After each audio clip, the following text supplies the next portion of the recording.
Assalamualaikum warahmatullahi wabarakatuh. Welcome to my YouTube channel.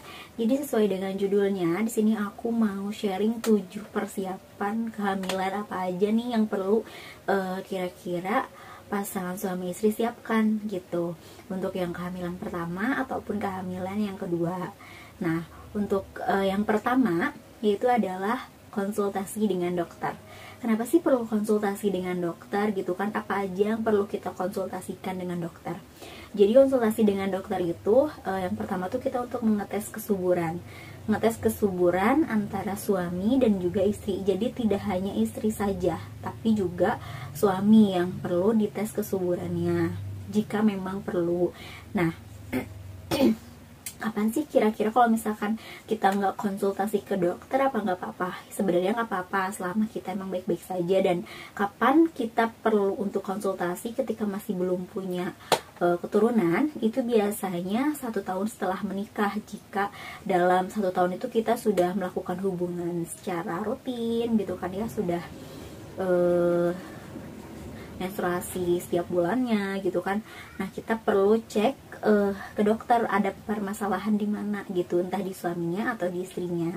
Kemudian perlunya konsultasi itu terutama bagi ibu yang punya riwayat penyakit gula atau hipertensi. Itu perlu dikonsultasikan gimana ke depannya untuk masa kehamilannya gitu. Itu untuk si konsultasi. Kemudian yang kedua, apa yang perlu disiapin yaitu adalah lepas semua alat kontrasepsi. Ini sih khususnya untuk yang rencana promil anak kedua. Jadi banyak dari teman-teman juga kan yang udah di KB terus tahu-tahu kecolongan gitu kan. Qadarullah itu udah takdir ya teman-teman. Terus banyak juga yang kita udah lepas ternyata kok lama ya jadinya gitu, padahal waktu anak pertama itu jadinya langsung gitu kan, cuman 1 bulan atau langsung gitu kan. Kenapa sih bisa yang kedua ini jadi lama gitu kan, apa penyebabnya? Nah, salah satunya itu karena alat kontrasepsi. Jadi alat kontrasepsi kayak pil, suntik gitu kan, itu tuh banyak yang mempengaruhi hormon dalam tubuh kan untuk mencegah kehamilan. Jadi ketika kita mau promil, usahakan kita diskusi sama suami dulu nih, kita mau promil kapan.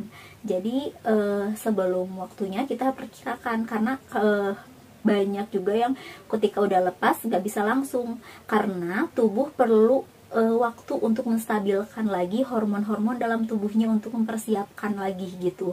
Jadi dan setiap tubuh wanita pun itu berbeda-beda.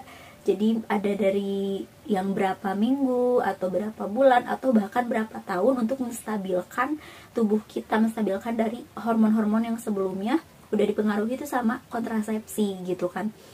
Nah, jadi bisa diskusi sama suami, misalkan kita mau promil tahun depan nih untuk anak kedua, dari akhir tahun ini tuh udah coba lepas gitu kan, biar untuk menstabilkan hormon dalam tubuhnya pun gak terlalu lama gitu kan. Semoga aja memang cepat, dibantu dengan penunjang-penunjang lainnya. Nah, selain itu juga ada kontrasepsi yang gak mempengaruhi hormon. Alat kontrasepsi kondom, terus KB kalender, otomatis nggak mempengaruhi hormon kan, sama IUD. Katanya IUD emang nggak mempengaruhi hormon kan, cuman beberapa tetap perlu waktu beberapa minggu untuk kembali stabil lagi gitu. Yang ketiga itu adalah memastikan kembali lagi masa subur teman-teman. Jadi dari sebelum promil itu kita udah cek nih siklus menstruasi kita gimana. Kan kalau misalkan beberapa orang yang KB ada yang menstruasi, ada yang tidak, ada yang jadi teratur atau malah jadi berantakan, ada yang tidak mens sama sekali. Jadi emang tubuh perlu waktu untuk menstabilkan kembali. Nah, misalkan 6 bulan pertama tuh setelah lepas alat kontrasepsi, kita perlu catat kembali gimana siklus menstruasi kita gitu kan. Kalau misalkan yang normal teratur kan ketika 28 hari siklusnya, di hari ke-14 itu sudah harus ovulasi biasanya gitu. Tapi kan beberapa banyak yang malah mundur, malah maju si ovulasinya gitu kan. Nah, jadi kita perlu catat, dan salah satunya dibantu dengan melakukan penggunaan alat OVU test. Itu sangat membantu sekali, terutama bagi teman-teman yang menstruasinya kurang teratur atau nggak bisa selalu meleset nih perkiraan ovulasinya dari yang seharusnya gitu kan, itu bisa dibantu dengan OVU test. Kemudian yang keempat adalah lakukan seks secara rutin. Nah, terutama untuk yang kehamilan kedua, kadang kan intensitasnya sudah berkurang ketika kehamilan pertama nih. Nah, ini mulai kembali dirutinkan kembali 2 hari atau 3 hari sekali itu. Kemudian dibantu ketika setelah melakukan hubungan seks, hubungan badan, itu adalah didiamkan dulu beberapa menit, yang seperti sebelumnya pernah aku bilang.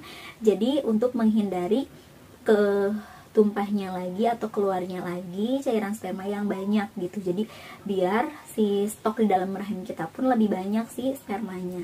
Jadi diamkan dulu 10-15 menit, jangan langsung dibersihin gitu, diamkan dulu. Kemudian bisa dibantu juga dengan posisi kapilin gitu, untuk ngebantu agar si spermanya lebih masuk ke dalam rahim. Kemudian yang kelima ada makan makanan bergizi. Jadi itu tadi, untuk membantu menstabilkan hormon dalam tubuh kita pun kita bantu juga dengan menjalani hidup sehat gitu.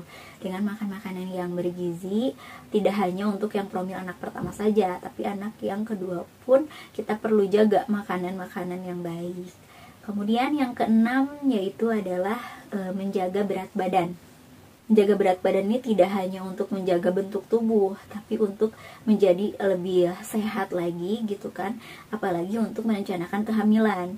Karena kelebihan berat badan atau obesitas itu mempengaruhi juga untuk mempunyai keturunan gitu kan. Nah, ketika masa hamil pun kan tetap kita harus menjaga agar kenaikannya tidak berlebihan, karena dikhawatirkan pernah ada satu nemuin tuh kasus kayak dia berlebihan berat badan, besar banget, terus akhirnya si kakinya dia nggak bisa nekuk ketika mau lahiran, jadi perlu sesar gitu. Padahal itu memungkinkan normal masih bisa, cuman karena dia kelebihan berat badan, dietnya kurang maksimal gitu kan ya ketika masa kehamilannya, jadi ketika mau melahirkannya kesulitan untuk menekuk kakinya, yang mengharuskan harus SC, dan banyak hal-hal lainnya yang memang sedikit banyaknya menjaga berat badan itu baik dan lebih sehat lagi untuk menjaga kehamilan dan kelahiran. Kemudian yang terakhir, yang ketujuh itu, ini udah banyak banget yang tahu dan emang ini penting banget, penting itu gitu kan, yaitu konsumsi asam folat, entah dari makanan, entah dari buah-buahan, atau langsung dari vitamin asam folatnya itu sendiri gitu kan. Karena memang itu baik banget dari sebelum hamil untuk mempersiapkan kehamilan gitu kan, persiapkan agar sel telur matang dengan baik atau kualitasnya baik gitu kan. Kemudian sampai ketika sudah hamil pun memang itu sangat penting banget gitu kan pada awal masa-masa pembentukan janin. Jadi asam folat ini sangat bermanfaat dari sebelum masa kehamilan gitu. Nah, jadi itu adalah 7 persiapan kehamilan yang harus kita siapkan sebagai pasutri, baik untuk perempuan ataupun untuk laki-lakinya, baik untuk istri atau suaminya. Jadi perlu dari keduanya, nggak bisa salah satu pihak saja gitu. Terima kasih yang udah nonton sampai selesai. Semoga ada manfaat yang bisa diambil dari videonya meskipun sedikit gitu kan. Dan teman-teman semua semoga dalam lindungan Allah Subhanahu wa taala dan diberikan kebahagiaan. Terima kasih. Assalamualaikum warahmatullahi wabarakatuh.